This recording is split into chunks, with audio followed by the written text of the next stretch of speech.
专拍的画面，连系重建工程欠困难的部分。台北县新庄博士的屋，已经同2004年重建好咧，改造面安2项。实际按价是重建好，意思也是9年重建基金会和青梅提供毛利子融资同简单探索。我要感谢他们，就说因为整个过程，真的，如果今天我刚才讲的嘛，如果没有钱的话，其实上什么都不用谈的啦。哦，你如果说整合好了，但是没有资金也是没有用。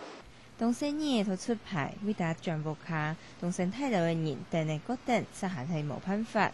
同係10年把2敗包上，今年8月底，當生態流嘅受眾聚焦總算快到個，不過政府實無法吐後第一批，因為政府指導施工嘅品質無合乎期待，還有今年發明出前每日嘅條件。共居民無法吐接受嘅係為大家全部卡，檢督到安到建新嘅問題。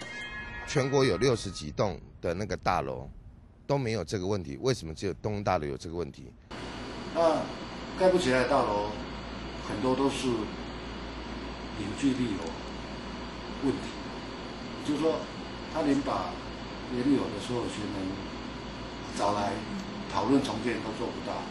舊年嗰個基金會利用建錢推動32項嘅重建計劃，包含貼278嘅學校，賣12萬本嘅書，50餘位嘅橋梁重建，聽說6個縣市政府辦理重建計劃，還有投資風采在後嘅安置，其中最有效果嘅就係燃氣下期意識，帶動地方嘅產業發展。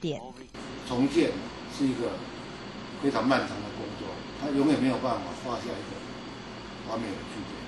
所以我最後用一句話去詮釋我這10年的心境，就是有怨無悔。我從來不後悔走過這10年，但我有怨，因為我不是聖人。到泰流重建好了，政府同3期拿去向銀行抵押貸款，嗰棟錢還無基金會。基金會無運作了後，離文方案回收嘅事實只係對呢條錢拿出來用嘅。雖然基金會嘅事已經實咧，不過仔面嘅重建還冇結束。客家新聞林建儒、廖文輝台北報道。